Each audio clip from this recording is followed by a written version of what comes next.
ചിന്തയ്ക്ക് ആധാരമായി ഒരു വേദഭാഗം നമുക്ക് വായിക്കാം.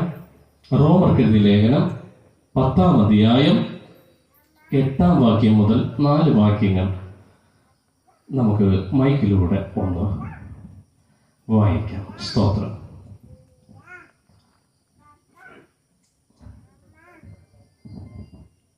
റോമർക്കെഴുതിയ ലേഖനം 10-ാം അധ്യായം 8-ാം വാക്യം മുതൽ വായിക്കാം.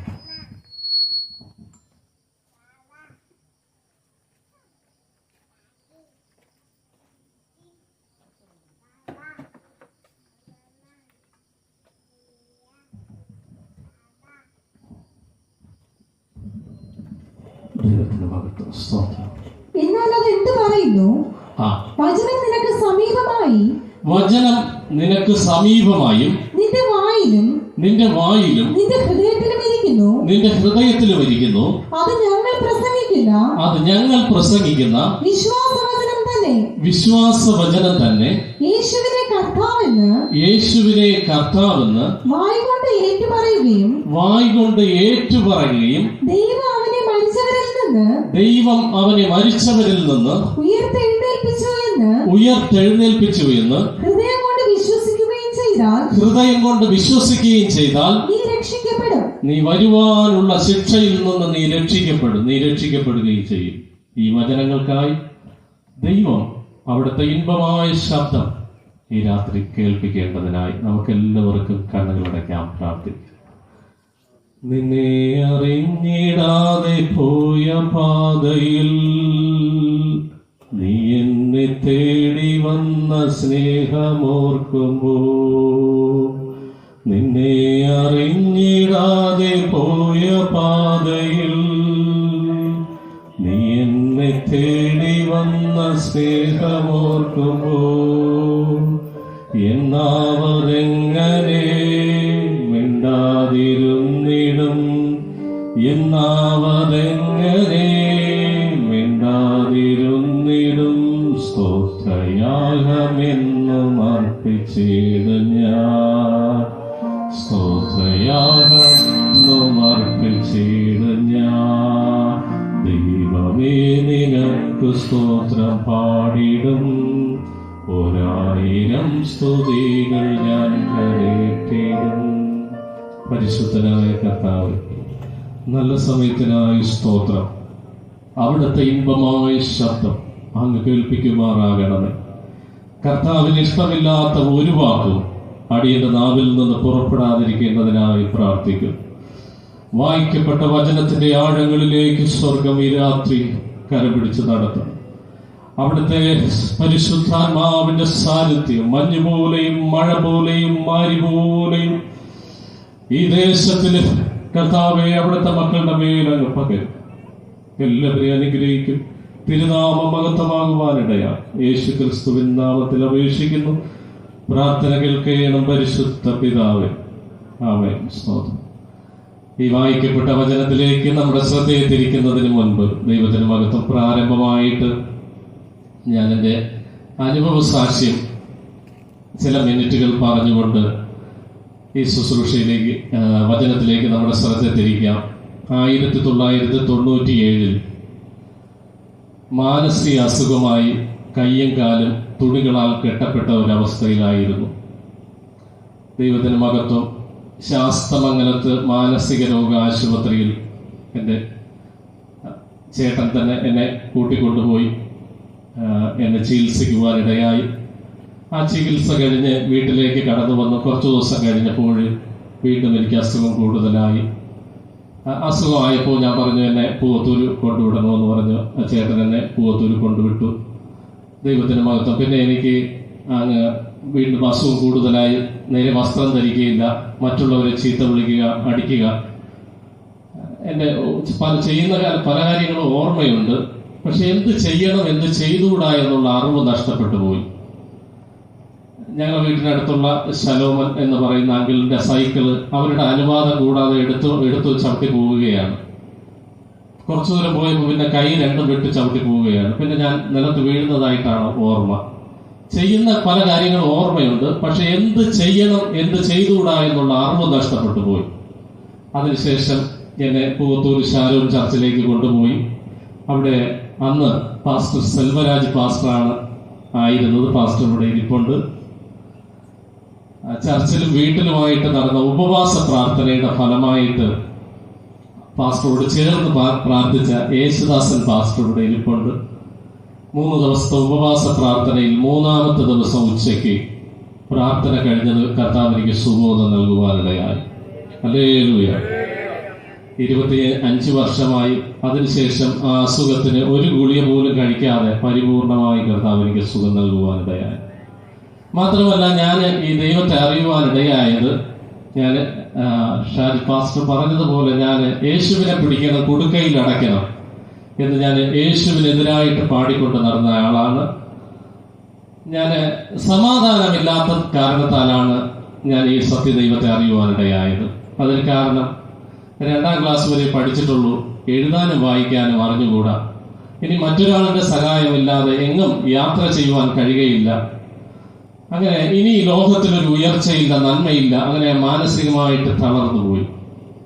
എന്നാൽ സുവിശേഷം, രക്ഷയെക്കുറിച്ചുള്ള സുവിശേഷം എന്റെ ഹൃദയത്തിലേക്ക് വന്നപ്പോൾ ദൈവത്തിന് മഹത്വം. ഫിലിപ്പി ലേഖനം 3-ാം അധ്യായം 20-21 വാക്യം, നമ്മുടെ പൗരത്വമോ സ്വർഗത്തിലാകുന്നു. ദൈവത്തിന് മഹത്വം. ഈ ലോകത്തിന്റെ അനുഗ്രഹവും എന്റെ ജീവിതം ഓർത്തപ്പോൾ ഞാൻ മാനസികമായിട്ട് തളർന്നുപോയി. എന്നാൽ നിത്യജീവനും ദൈവരാജ്യവും യേശുവിനെ കുറിച്ചുള്ള രക്ഷയുടെ തിരുവചനങ്ങൾ എന്റെ ഹൃദയത്തിലേക്ക് വന്നപ്പോൾ, വചനം പറയുന്നത് പോലെ ദൈവത്തിന്റെ വചനം ജീവനും ചൈതന്യമുള്ളതായ വചനം കടന്നു വന്നപ്പോൾ എന്റെ മരവിച്ചിരുന്ന ഹൃദയത്തിന് വീണ്ടും ചൈതന്യമുണ്ടായി. ഈ ദൈവത്തെ അറിഞ്ഞതിന് ശേഷം ബൈബിൾ വായിച്ചാണ് ഞാൻ മലയാളം പഠിക്കുന്നത്. ദൈവത്തെ അറിഞ്ഞതിന് ശേഷം തിരുവനന്തപുരം മെഡിക്കൽ കോളേജ് ഹോസ്റ്റലിൽ 16 വർഷം കർത്താവ് ജോലി നൽകി. ആദ്യത്തെ 3 വർഷം അവിടെ പാത്രം കഴുകുകയും ആഹാരം, അവിടെ പഠിക്കുന്നവർക്ക് ആഹാരം വിളമ്പി കൊടുക്കുക. പിന്നെ ഒരു 7 വർഷം ഫോൺ അറ്റൻഡറായിട്ട് കർത്താവ് ജോലി നൽകി. 6 മാസം കുക്കായിട്ട് കർത്താവ് ജോലി നൽകി. 6 വർഷം ചീഫ് കുക്കായിട്ട് കർത്താവ് ജോലി നൽകി. എന്നാൽ ഞായറാഴ്ച അവധി തരാത്തത് കൊണ്ട് ഞാൻ 2013 അവിടെ നിന്ന് നിർത്തി നാട്ടിലേക്ക് വന്നു. പിന്നെ കുറച്ച് നാൾ പാചകവുമായിട്ട് മുന്നോട്ട് കടന്നുപോയി. അതിനുശേഷം ഞാൻ ഭാര്യയും 2 മക്കളുമായിട്ട് ബീഹാറിലേക്ക് കടന്നു പോകുവാനിടയായി. 1 വർഷവും 2 മാസവും അവിടെ ആയിരിക്കുവാനിടയായി. അവിടെ വെച്ച് കർത്താവിനെ ഹിന്ദി വായിക്കുവാൻ പഠിപ്പിക്കുവാനിടയായി. ദൈവത്തിന് മഹത്വം. മെഡിക്കൽ കോളേജ് ഹോസ്റ്റലിലായിരിക്കുമ്പോൾ ചെറുതായിട്ട് ഇംഗ്ലീഷ് വായിക്കുവാൻ കർത്താവിനെ പഠിപ്പിച്ചു. എനിക്ക് വലിയ അറിവുണ്ടെന്ന് പറയുകയല്ല, ദൈവത്തെ അറിയാതിരുന്നപ്പോൾ എനിക്ക് മനസ്സമാധാനമില്ലാതിരുന്നു, ഇനി മരിച്ചാൽ മതി. എന്നാൽ ദൈവത്തിന്റെ വചനം എന്റെ ഹൃദയത്തിലേക്ക് വന്നപ്പോൾ വചനം പറയുന്നു, സകല ബുദ്ധിയെയും കവിയുന്ന ദൈവികമായ സമാധാനം എന്റെ ഹൃദയത്തിൽ വന്നു. അപ്പോൾ കർത്താവിന്റെ ബുദ്ധിയെ തുറന്നു. എന്റെ നിരാശകൾ ഹൃദയത്തിൽ നിന്ന് ഇറങ്ങിപ്പോയി.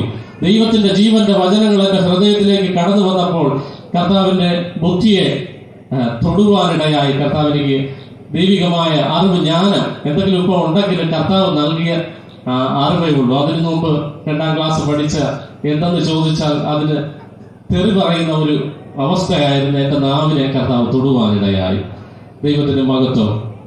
തിരുവചനം പറയുന്നു, ഇയ്യോബിന്റെ പുസ്തകം 28-ാം അധ്യായം 28-ാം വാക്യം, യഹോവയോടുള്ള ഭക്തി തന്നെ ജ്ഞാനം, ദോഷം അകന്നു നടക്കുന്നത് തന്നെ വിവേകം. അപ്പൊ യഹോവയോടുള്ള ഭക്തി തന്നെ ജ്ഞാനം. ജ്ഞാനം 2 ഉണ്ട്. ഒന്ന് ഈ ലോകത്തിന്റെ ജ്ഞാനം. 1 കൊരിന്തി 2-ാം അധ്യായം 4-ാം വാക്യം ഒന്ന് വായിക്കാം. 1 കൊരിന്തി 2-ാം അധ്യായം 4-ാം വാക്യം. 1 കൊരിന്തി 2-ാം അധ്യായം 4-ാം വാക്യം. അവിടെ ഇപ്രകാരം പറയുന്നു, നിങ്ങളുടെ വിശ്വാസത്തിന് മനുഷ്യരുടെ ജ്ഞാനമല്ല ദൈവത്തിന്റെ ശക്തി തന്നെ ആധാരമായിരിക്കേണ്ടതിന് എന്റെ വചനവും എന്റെ പ്രസംഗവും ജ്ഞാനത്തിന്റെ വശീകരണ വാക്കുകളാലല്ല, ആത്മാവിന്റെയും ശക്തിയുടെയും പ്രദർശനത്താൽ അത്രേ ആയിരുന്നത്. എന്നാൽ തികഞ്ഞവരുടെ ഇടയിൽ ഞങ്ങൾ ജ്ഞാനം സംസാരിക്കുന്നു. ഈ ലോകത്തിന്റെ ജ്ഞാനമല്ല. അപ്പൊ ഈ ലോകത്തിനൊരു ജ്ഞാനമുണ്ട്. ഞങ്ങൾ തികഞ്ഞവരുടെ ഇടയിൽ ജ്ഞാനം സംസാരിക്കുന്നു. അത് ഈ ലോകത്തിന്റെ ജ്ഞാനമല്ല. അടുത്ത്, നശിച്ചു പോകുന്നവരായ ഈ ലോകത്തിന്റെ പ്രഭുക്കന്മാരുടെ ജ്ഞാനവുമല്ല. ദൈവം ലോകം സൃഷ്ടിക്കും മുമ്പേ മതിയാകും. അപ്പൊ ഈ ലോകത്തിന്റെ ഒരു ജ്ഞാനമുണ്ട്, ഉയരത്തിലെ ജ്ഞാനമുണ്ട്. ദൈവത്തിന് മഹത്വം. അപ്പോ ഈ ലോകത്തിൽ ദൈവം ജ്ഞാനം കൊടുത്തിട്ട് ജ്ഞാനം പ്രാപിച്ചിട്ട് ശാസ്ത്രജ്ഞന്മാരും ആയിട്ട് ചില മനുഷ്യർ പറയുന്നു ദൈവമില്ല. 53 സങ്കീർത്തനത്തിൽ അങ്ങനെയുള്ളവരെ ദൈവം വിളിക്കുന്ന പേരാണ് ദൈവം ഇല്ല എന്ന് മൂഢൻ തന്റെ ഹൃദയത്തിൽ പറയുന്നു. തിരുവചനത്തിൽ പറയുന്നു യഹോവ ഭക്തി ജ്ഞാനത്തിന്റെ ആരംഭം. യഹോവയോടുള്ള ഭക്തി തന്നെ ജ്ഞാനം. ജ്ഞാനം രണ്ടുണ്ട്. ഈ ലോകത്തിന്റെ ജ്ഞാനമുണ്ട്. ഈ ലോകം മാറിപ്പോകുമ്പോൾ ഈ ലോകത്തിന്റെ ജ്ഞാനവും മാറിപ്പോകും.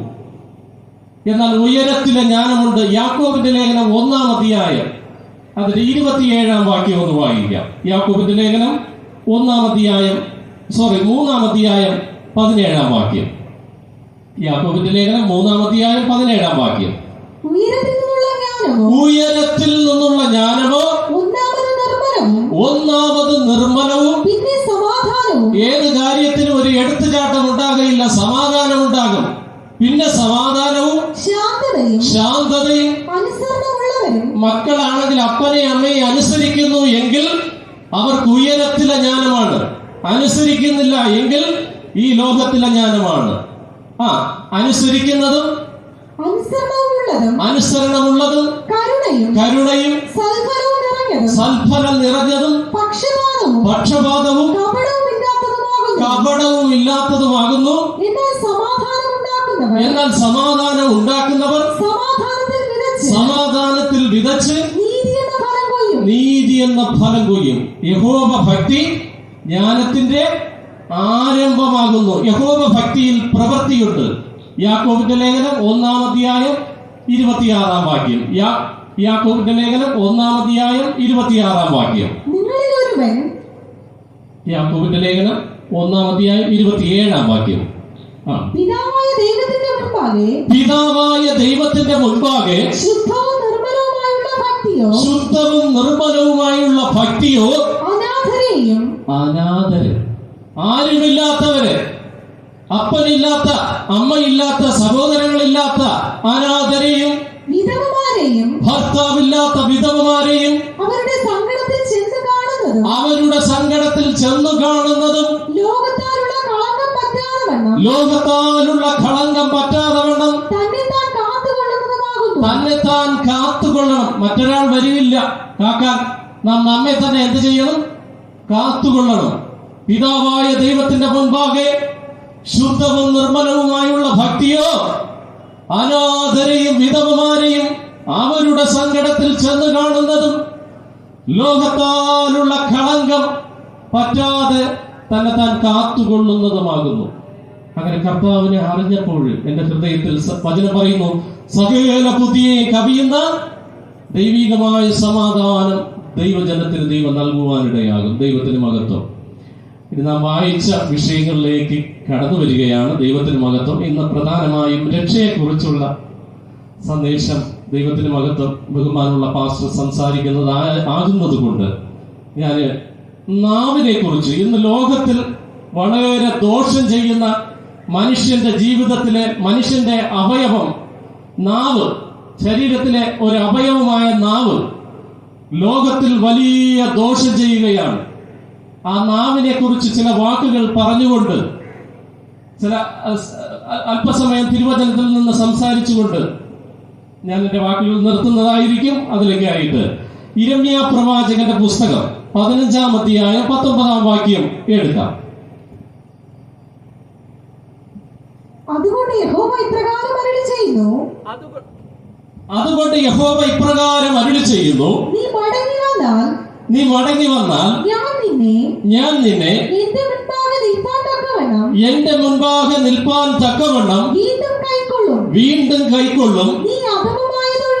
നീ അധമമായതൊഴിച്ച് ഉത്തമമായത് പ്രസ്താവിച്ചാൽ സർവശക്തനായ ദൈവം പറയുകയാണ്, നീ എന്റെ വായ് പോലെയാകും.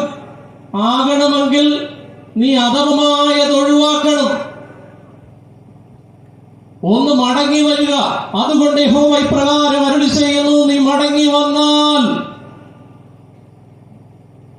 ഈ ശബ്ദം കേൾക്കുന്ന ഈ ഗ്രൗണ്ടിലും ഭവനങ്ങളിലും വീതികളിലും കേൾക്കുന്ന ജനമേ, മടങ്ങി വന്നാൽ നാവുകൊണ്ട് യേശുവിനെ കർത്താവെന്ന് ഏറ്റുപറഞ്ഞാൽ രക്ഷ പ്രാപിക്കുവാനിടയാകും. ദൈവത്തിന് മഹത്വം. നീ മടങ്ങി വന്നാൽ ഞാൻ നിന്നെ എന്റെ മുൻപാകെ നിൽപ്പാൻ തക്കവണ്ണം വീണ്ടും കൈക്കൊള്ളും. നീ അധമമായതൊഴിച്ച് ഉത്തമമായത് പ്രസ്താവിച്ചാൽ ദൈവം പറയുന്നു, നീ എന്റെ വായ് പോലെയാകും. ഒരിക്കൽ മോശയോട് കർത്താവ് പറഞ്ഞു, സർവശക്തനായ ദൈവം പറഞ്ഞു, ഞാൻ നിന്റെ നാവോടുകൂടെ ഇരിക്കാം. ദൈവത്തിന്റെ മഹത്വം. യേശു പറഞ്ഞു, യോഹന്നാന്റെ സുവിശേഷം 7-ാം അധ്യായം 37-38, ഉത്സവത്തിന്റെ മഹാദിനമായ ഒടുക്കത്തെ നാളിൽ യേശു നിന്നുകൊണ്ട്, ദാഹിക്കുന്നവനെല്ലാം എന്റെ അടുക്കൽ വന്ന് കുടിക്കട്ടെ, എന്നിൽ വിശ്വസിക്കുന്നവന്റെ ഉള്ളിൽ നിന്നും തിരുവെഴുത്ത് പറയുന്നത് പോലെ ജീവജലത്തിന്റെ നദികൾ ഒഴുകും. തിരുവചനം പറയുന്നു, നീ മടങ്ങി വന്നാൽ ഞാൻ നിന്നെ എന്റെ മുൻപാകെ നിൽപ്പാൻ തക്കവണ്ണം വീണ്ടും കൈക്കൊള്ളും. നീ അധമമായതൊഴിച്ച് ഉത്തമമായത് പ്രസ്താവിച്ചാൽ നീ എന്റെ വായ് പോലെയാകും. നാം ദൈവത്തിന്റെ വായ് പോലെയാകും. ചെറിയ സംഗതിയല്ല. മോശയോട് ദൈവം പറഞ്ഞു, ഞാൻ നിന്റെ നാവോടുകൂടെ ഇരിക്കാം. പരിശുദ്ധനായ ദൈവം നമ്മുടെ നാവോടുകൂടെ ഇരിക്കണമെങ്കിൽ നമ്മുടെ നാവ് എത്രമാത്രം സത്യം സംസാരിക്കേണ്ടതുണ്ട്,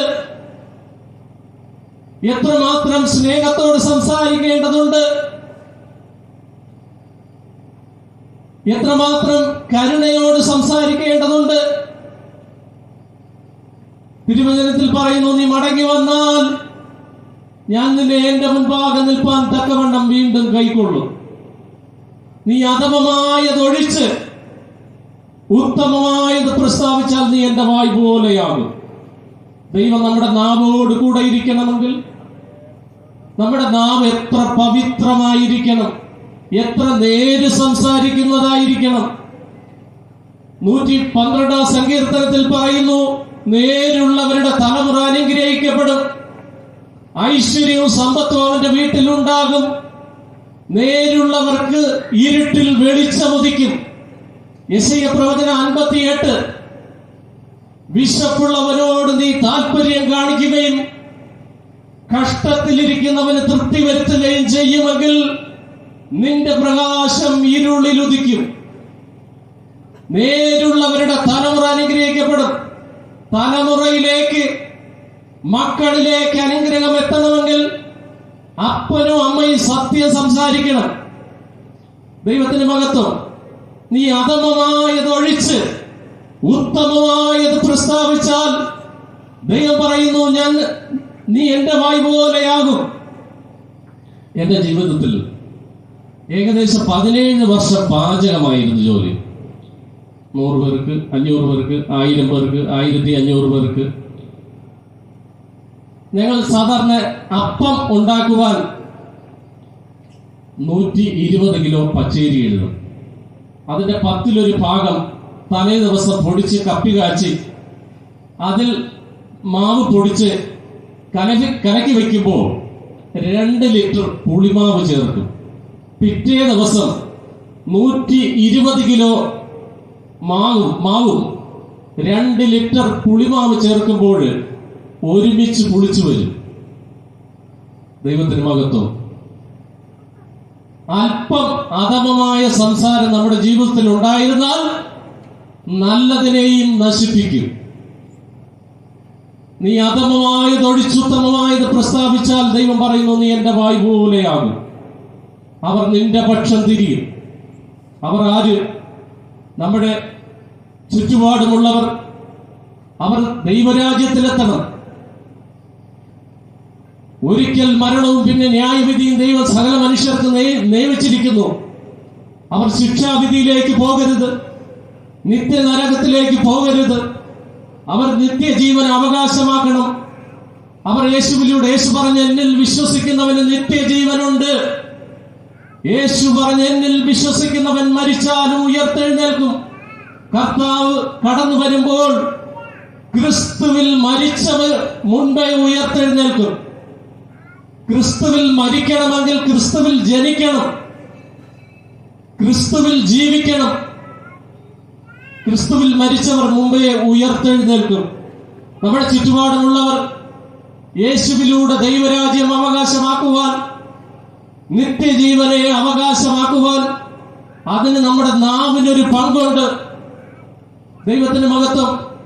കർത്താവിനെ കുറിച്ചുള്ള രക്ഷയെക്കുറിച്ച് നാം പറഞ്ഞു കൊടുക്കുക. ദൈവത്തിന് മഹത്വം. വിശ്വസിക്കുന്നവന് നിത്യജീവനുണ്ട്. എന്നാൽ ദൈവരാജ്യം ആക്കാത്തവർ ആർ? വെളിപ്പാട് പുസ്തകത്തിൽ പറയുന്നു, ഭീരുക്കൾ ദൈവരാജ്യം അവകാശമാക്കുകയില്ല. ദൈവത്തെ അറിഞ്ഞാൽ സഹോദരൻ എന്ത് പറയും, അപ്പൻ എന്ത് പറയും, അമ്മ എന്ത് പറയും, നാട്ടുകാരെന്ത് പറയും എന്ന് പറഞ്ഞ് ഭീരുവായി പോയാൽ ദൈവരാജ്യത്തിൽ കടക്കാൻ കഴിയുകയില്ല. ഈ ലോകത്തെ നേടുന്നവൻ നിത്യജീവനെ നഷ്ടമാക്കും. എന്നാൽ ഈ ലോകത്തെ ത്യജിക്കുന്നവൻ, തന്നെത്താൻ ത്യജിക്കുന്നവൻ ദൈവരാജ്യം നിത്യജീവനെ അവകാശമാക്കും.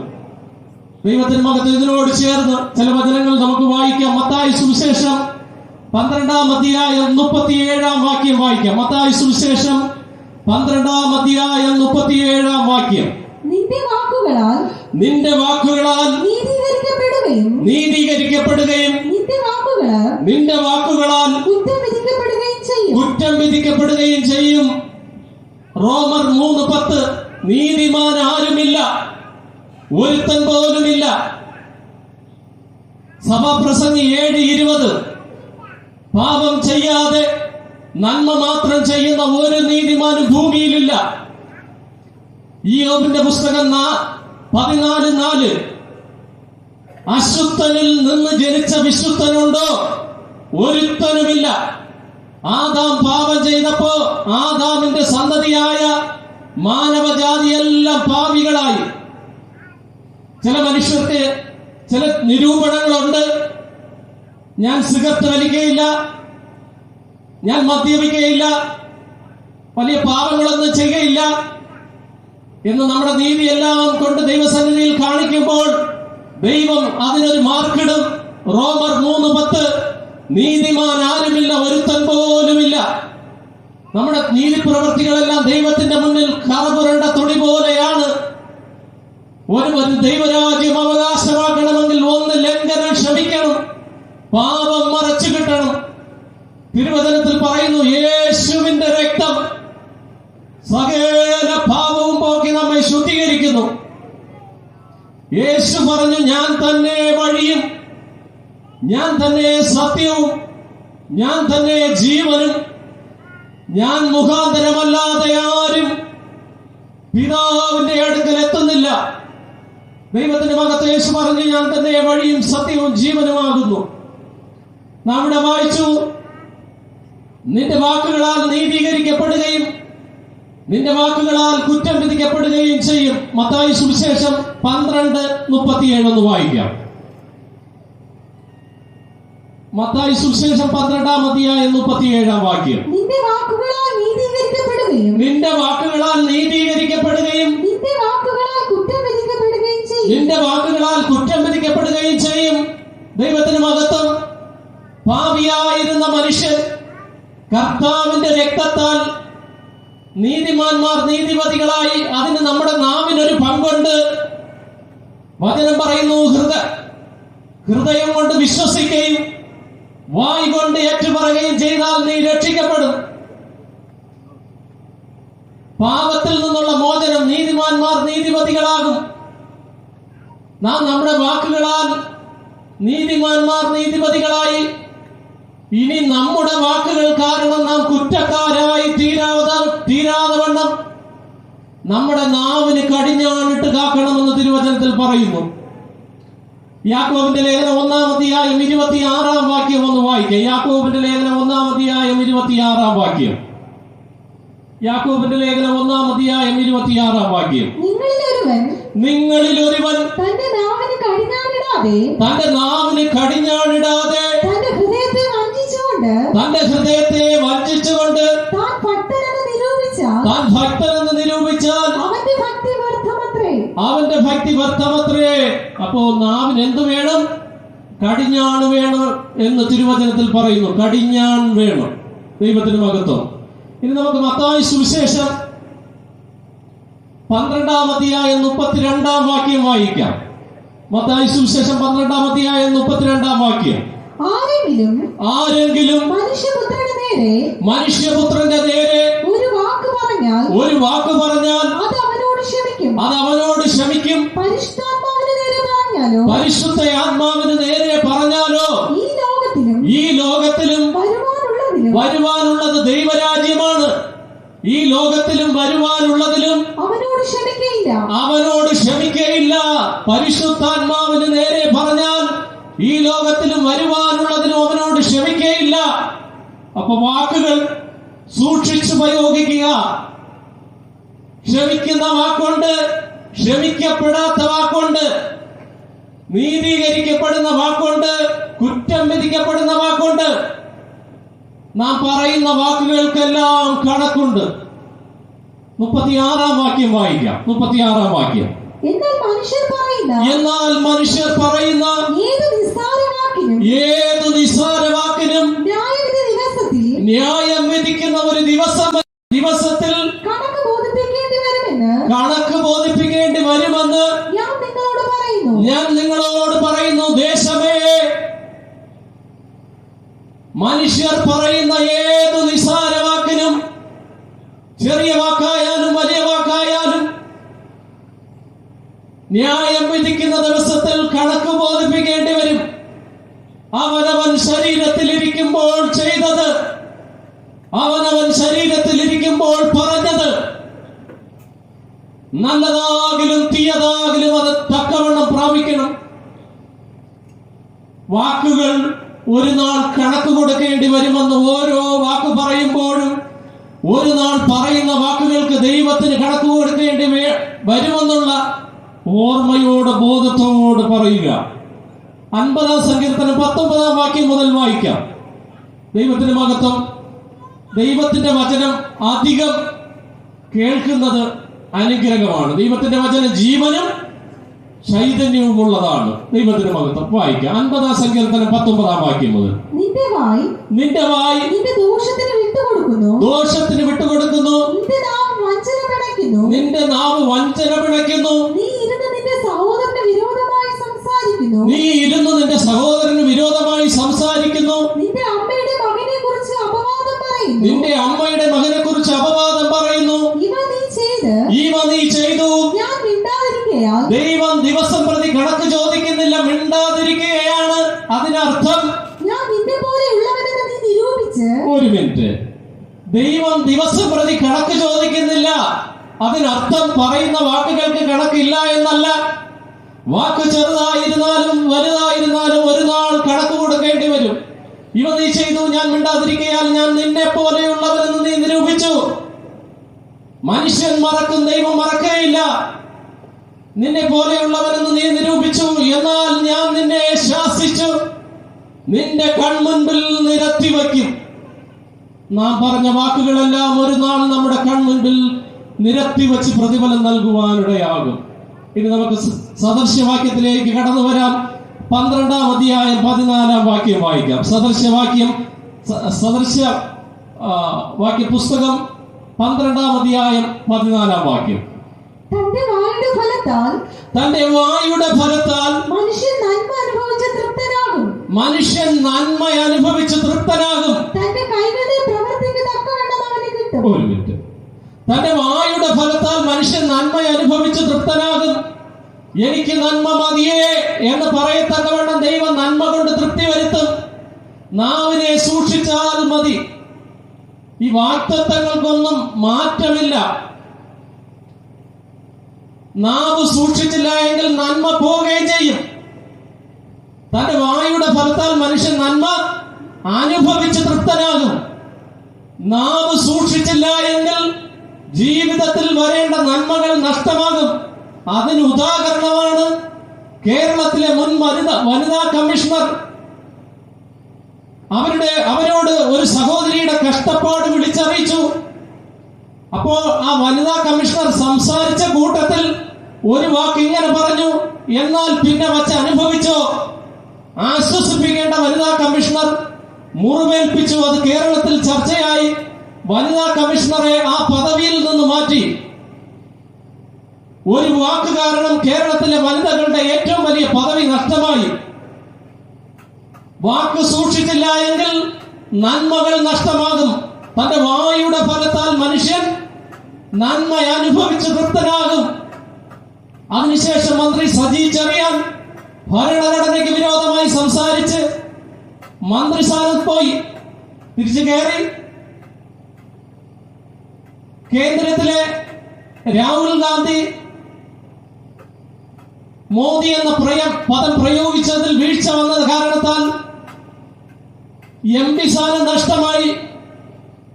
വചനം പറയുന്നു, തന്റെ വായുടെ ഫലത്താൽ മനുഷ്യൻ നന്മ അനുഭവിച്ച് തൃപ്തനാകും. നാവ് സൂക്ഷിച്ചില്ല എങ്കിൽ ദേശമേ നന്മകൾ നഷ്ടമാകും. നാവ് ചെറിയ അഭയവുമല്ല, അപകടകാരിയാണ്. നാം അപകടകാരിയാണ്. സൂക്ഷിച്ചു പ്രയോഗിക്കുക.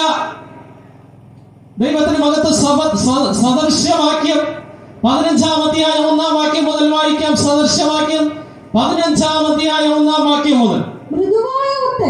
മൃദുവായ ഉത്തരം ക്രോധത്തെ ശമിപ്പിക്കുന്നു. കഠിനവാക്കോ കോപത്തെ ജ്വലിപ്പിക്കുന്നു. മൃദുവായ ഉത്തരം ക്രോധത്തെ ശമിപ്പിക്കുന്നു. കത്തുന്ന തീയിൽ വെള്ളമൊഴിച്ചാൽ എന്ത് ചെയ്യും? തീ അണഞ്ഞു പോകും. മണ്ണെണ്ണ ഒഴിച്ചാലോ പെട്രോൾ ഒഴിച്ചാലോ ആളിക്കത്തും. അനേക കുടുംബ ജീവിതങ്ങളിൽ നിന്ന് കത്തുന്നുണ്ട്. അനേക സഹോദര സ്നേഹങ്ങളിൽ നാം കത്തിക്കുന്നുണ്ട്. അനേക അയൽ സ്നേഹങ്ങളിൽ നാം കത്തിക്കുന്നുണ്ട്. വചനം പറയുന്നു, നാം അപകടകാരിയാണ്. സദൃശവാക്യം 18-ാം അധ്യായം 21-ാം വാക്യം വായിക്കാം. മരണവും ജീവനും നാവിന്റെ അധികാരത്തിലിരിക്കുന്നു. അതിൽ ഇഷ്ടപ്പെടുന്നവർ അതിന്റെ ഫലം അനുഭവിക്കും. നാവിന്മേൽ എന്തുണ്ട്? ജീവനുണ്ട്, മരണമുണ്ട്. നാവിന് കടിഞ്ഞാണിടാതെ വരുന്ന കോപത്തിന് തക്കവണ്ണം നാവിനെ പാപകരമായി ഉപയോഗിച്ചാൽ, മറ്റുള്ളവരെ അപമാനിക്കുന്ന രീതിയിൽ സംസാരിച്ചാൽ, മറ്റുള്ളവരെ നിന്ദിക്കുന്ന രീതിയിൽ സംസാരിച്ചാൽ ഈ നാവ് നരകത്തിലേക്ക്, മരണത്തിലേക്ക് തിരിക്കും. അങ്ങനെ തിരിക്കുമെന്ന് യാക്കോബിന്റെ ലേഖനത്തിൽ പറയുന്നു. വലിയ കപ്പലിനെ ചെറിയ ചുക്കാൻ കൊണ്ട് തിരിക്കുന്നത് പോലെ നാവ് തിരിക്കുമെന്ന് പറയുന്നു. നാവിന് കടിഞ്ഞാണിട്ട് ഓരോ വാക്കും ഭയഭക്തിയോടെ ഉപയോഗിച്ചാൽ ഈ നാവ് സ്വർഗത്തിലേക്ക്, ജീവനിലേക്ക് തിരിക്കും. മരണവും ജീവനും നാവിന്റെ അധികാരത്തിലിരിക്കുന്നു. അതിൽ ഇഷ്ടപ്പെടുന്നവർ അതിന്റെ ഫലം അനുഭവിക്കും. നാവിന്മേൽ മരണമുണ്ടോ? 140-ാം സങ്കീർത്തനം 3-ാം വാക്യം. റോമർക്കെഴുതിയ ലേഖനം 3-ാം അധ്യായം 13-ാം വാക്യം ഒന്ന് വായിക്കാം. നാവിന്മേൽ മരണമുണ്ടോ? അവർ സർപ്പം പോലെ തങ്ങളുടെ നാവുകളെ കൂർപ്പിക്കുന്നു. അവരുടെ അധരങ്ങൾക്ക് കീഴെ അണലി വിഷമുണ്ട്. നാവ് സൂക്ഷിച്ചില്ല എങ്കിൽ അണലി പാമ്പ് ചെയ്യുന്ന ദോഷം ഈ നാവ് ചെയ്യും. വീണ്ടും അതേ അർത്ഥത്തിൽ പറയുകയാണ് റോമർക്കെഴുതിയ ലേഖനം 3-ാം അധ്യായം 13-ാം വാക്യം. റോമർക്കെഴുതിയ ലേഖനം 3-ാം അധ്യായം 13-ാം വാക്യം. അവരുടെ തൊണ്ട തുറന്ന ശവക്കുഴി നാവ് കൊണ്ട് അവർ ചതിക്കുന്നു. നമുക്കറിയാം, ഈ അടുത്ത കാലത്ത് കഷായം എന്ന് പറഞ്ഞു കൊടുത്തതിൽ എന്തായിരുന്നു? മാരകമായ വിഷമായിരുന്നു. നാവ് കൊണ്ടവർ ചതിക്കുന്നു. സർപ്പവിഷം അവരുടെ അധരങ്ങൾക്ക് കീഴേ ഉണ്ട്. നാവ് അപകടകാരിയാണ്. നാവ് സൂക്ഷിച്ചില്ല എങ്കിൽ രാജവമ്പാല മൂർഖൻ പാമ്പ് ചെയ്യുന്ന ദോഷം നാവ് വരുത്തും. നാവ് അപകടകാരി എന്നാണ് പറയുന്നത്. യാക്കോബിന്റെ ലേഖനം 3-ാം അധ്യായം 8-ാം വാക്യം ഒന്ന് വായിക്കാം. യാക്കോബിന്റെ ലേഖനം 3-ാം അധ്യായം 8-ാം വാക്യം. നാവിനെയോ മനുഷ്യർക്കാർക്കും മെരുക്കാകതല്ല. അത് അടങ്ങാത്ത ദോഷം. ഈ നാവ് എങ്ങനെയുള്ളത്? അടങ്ങാത്ത ദോഷം, മരണകരമായ വിഷം നിറഞ്ഞത്. മരണകരമായ വിഷം നിറഞ്ഞത്. വിശുദ്ധ ബൈബിളിൽ യാക്കോബിന്റെ ലേഖനം 3-ാം അധ്യായം 8-ാം വാക്യത്തിൽ പറയുന്നു, നാവിനെയോ മനുഷ്യർക്കാർക്കും മെരുക്കാകതല്ല, അതടങ്ങാത്ത ദോഷം, മരണകരമായ വിഷം നിറഞ്ഞത്. അതിനാൽ മരണകരമായ വിഷം നിറഞ്ഞത്. അതിനാൽ കർത്താവും പിതാവുമായവനെ സ്തുതിക്കുന്നു. ദൈവത്തിന്റെ സാദൃശ്യത്തിലുണ്ടായ മനുഷ്യരെ അതിനാൽ ശപിക്കുന്നു. ഒരു വായിൽ നിന്ന് തന്നെ സ്തോത്രവും ശാപവും പുറപ്പെടുന്നു. സഹോദരന്മാരെ, ഇങ്ങനെ ആയിരിക്കുന്നത് യോഗ്യമല്ല. തിരുവചനത്തിൽ പറയുന്നു, നാവ് അപകടകാരിയാണ്. ഓരോ വാക്കും സൂക്ഷിച്ചു പ്രയോഗിക്കുക. ചില ഭാഗങ്ങൾ വായിച്ചുകൊണ്ട് വേഗം ഞാൻ ഇവിടെ നിർത്താം. സഭാപ്രസംഗി 5-ാം അധ്യായം 2-ാം വാക്യം. അതിവേഗത്തിലൊന്നും പറയരുത്. ദൈവസന്നിധിയിൽ ഒരു വാക്ക് ഉച്ചരിപ്പാൻ നിന്റെ ഹൃദയം ബന്ധപ്പെടരുത്. ദൈവ സ്വർഗത്തിലും നീ ഭൂമിയിലുമല്ലോ. ആകയാൽ നിന്റെ വാക്ക് ചുരുക്കമായിരിക്കട്ടെ, കുറച്ചു പറഞ്ഞാൽ മതി. മറ്റുള്ളവരെ ബഹുമാനിക്കുന്ന വാക്ക്, മറ്റുള്ളവരെ ആശ്വസിപ്പിക്കുന്ന വാക്ക്,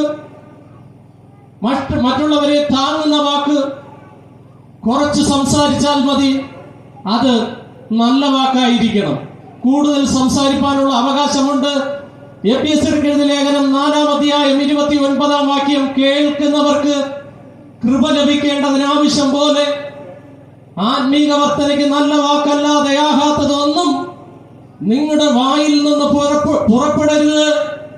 ദൈവത്തിന്റെ പരിശുദ്ധാത്മാവിനെ ദുഃഖിപ്പിക്കരുത്.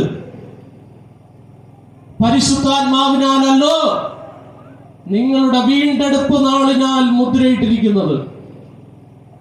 ഈ ശബ്ദം കേൾക്കുന്ന ജനമേ, പ്രിയമുള്ളവരെ, നമുക്കൊരു വീണ്ടെടുപ്പുണ്ട്. നമ്മുടെ ഈ മരണമുള്ള ശരീരത്തിൽ നിന്ന് നിത്യജീവൻ നൽകുവാൻ നമ്മുടെ കർത്താവ് മടങ്ങി വരും. അന്ന് നാം മരിച്ചു പോയിട്ടുണ്ടെങ്കിൽ ഉയർത്തെഴുന്നേൽക്കണമെങ്കിൽ പരിശുദ്ധാത്മാവിനാൽ മുദ്രയിട്ടിരിക്കുന്ന നമ്മിൽ നിന്ന് പരിശുദ്ധാത്മാവ് ദുഃഖിച്ചു പോകാതിരിക്കാൻ നമ്മുടെ വാക്കുകൾ കൃപയോട് കൂടിയതും ഉപ്പിനാൽ രുചി വരുത്തിയതുമായിരിക്കണം. നാം ആഹാരം പാകം ചെയ്യുമ്പോൾ ഉപ്പിടുന്നു. ഒരു ദിവസം ഉപ്പ് മാറ്റിയിട്ട് വേപ്പില അരച്ചിട്ട് നോക്കുക, എല്ലാം കഴിച്ചു പോകും. ഉപ്പിട്ടാലോ രുചിയായിരിക്കും, ഉപ്പ് കുറഞ്ഞാലോ രുചി കുറയും, ഉപ്പ് കൂടിയാലോ ഉപ്പിനാലും കച്ചു പോകും. ഉപ്പിനാൽ രുചി വരുത്തിയതായിരിക്കണമെന്ന് തിരുവചനത്തിൽ പറയുന്നു. നിങ്ങളുടെ വാക്കുകൾ കൃപയോട് കൂടിയത് ഉപ്പിനാൽ രുചി വരുത്തിയതുമായിരിക്കണമെന്ന് തിരുവചനത്തിൽ പറയുന്നു. വീണ്ടും തിരുവചനത്തിൽ പറയുന്നു, സദൃശവാക്യം 15-ാം അധ്യായം 28-ാം വാക്യം. നീതിമാൻ മനസ്സിൽ ആലോചിച്ചുത്തരം പറയുന്നു. സദൃശവാക്യം 10-11. നീതിമാന്റെ വായ് ജീവന്റെ ഉറവാകുന്നു. നീതിമാന്റെ വായ് ജീവന്റെ ഉറവാകണമെങ്കിൽ നീതിമാൻ മനസ്സിൽ ആലോചിച്ചുത്തരം പറയണം. കേൾക്കാൻ വേഗത വേണം, പറയുവാൻ വേഗത കാണിക്കരുത്. തിരുവചനത്തിൽ പറയുന്നു, നിന്റെ വാക്കുകളാൽ നീ നീതീകരിക്കപ്പെടും, നിന്റെ വാക്കുകളാൽ നീ കുറ്റം വിധിക്കപ്പെടും. ക്ഷമിക്കുന്ന വാക്കുണ്ട്, ക്ഷമിക്കപ്പെടാത്ത വാക്കുണ്ട്, നീതീകരിക്കപ്പെടുന്ന വാക്കുണ്ട്, കുറ്റം വിധിക്കപ്പെടുന്ന വാക്കുണ്ട്. 2-3 വചനഭാഗം വായിച്ചുകൊണ്ട് നിർത്താം. സങ്കീർത്തനം 45-ാം സങ്കീർത്തനം 1-ാം വാക്യം. എന്റെ ഹൃദയം ശുഭവചനത്താൽ കവിയുന്നു. കവിയണമെങ്കിൽ നിറയണ്ടേ? എന്റെ ഹൃദയം ശുഭവചനത്താൽ കവിയുന്നു. കവിയണമെങ്കിൽ നിറയണം. എന്ത് നിറയ്ക്കുന്നു അതായിരിക്കും കവിയുന്നത്. ദൈവത്തിന്റെ മഹത്വം. നമ്മുടെ വാക്കും ഓരോ വാക്കും സൂക്ഷിച്ചുപയോഗിക്കുക. ദൈവത്തിന്റെ മഹത്വം. വായിച്ച ആ കുറിവാക്യത്തിലേക്ക് മടങ്ങി വരാം. റോമർക്കെഴുതിയ ലേഖനം 10-ാം അധ്യായം അതിന്റെ 8-ാം വാക്യം മുതൽ വായിക്കാം. വചനം നിനക്ക് സമീപമായി, വചനം നിനക്ക് സമീപമായും നിന്റെ വായിലും നിന്റെ വായിലും നിന്റെ ഹൃദയത്തിലും ഇരിക്കുന്നു. നിന്റെ ഹൃദയത്തിലും ഇരിക്കുന്നു. അത് ഞങ്ങൾ പ്രസംഗിക്കുന്ന വിശ്വാസവചനം തന്നെ. വിശ്വാസവചനം തന്നെ. യേശുവിനെ കർത്താവെന്ന് വായ് കൊണ്ട് ഏറ്റുപറയുകയും ദൈവം അവനെ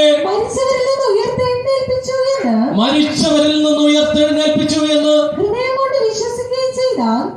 കൊണ്ട് വിശ്വസിക്കുകയും ചെയ്താൽ നീ രക്ഷിക്കപ്പെടും.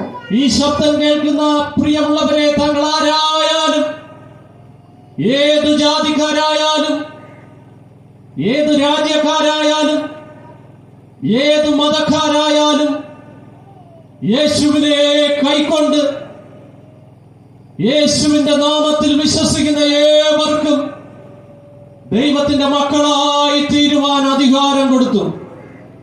മക്കളെങ്കിലോ അവകാശികളും തന്നെ. ദൈവരാജ്യത്തിന് ഈ ലോകം നിലനിൽക്കുന്നതല്ല. ഇവിടെ നമുക്ക് നിലനിൽക്കുന്ന നഗരമില്ലല്ലോ. സുനാമി, ഭൂകമ്പം, ഈ ലോകം നമുക്ക് ശാശ്വതമല്ല. ഞാൻ മുന്നോട്ട് ഒരു പൂർത്തീകരണത്തിലേക്ക് പോകുന്നില്ല. മെസ്സേജ് ഉള്ളത് കൊണ്ട് നമ്മുടെ നാവ് സത്യം സംസാരിക്കേണ്ടതിന് ഉപയോഗിക്കാം. നമ്മുടെ നാവ് യേശുവിന്റെ രക്ഷ മറ്റുള്ളവർ കേൾക്കേണ്ടതിന് ഉപയോഗിക്കാം. നമ്മുടെ നാവ് കഷ്ടത്തിലിരിക്കുന്നവരെ ബലപ്പെടുത്തുന്നതിന് ഉപയോഗിക്കാം. അടിയുടെ വാക്കുകളിൽ നിന്ന് വിരമിക്കുന്നു. ദൈവത്തിന്റെ നാമം വാഴ്ത്തപ്പെടുമാറാകട്ടെ.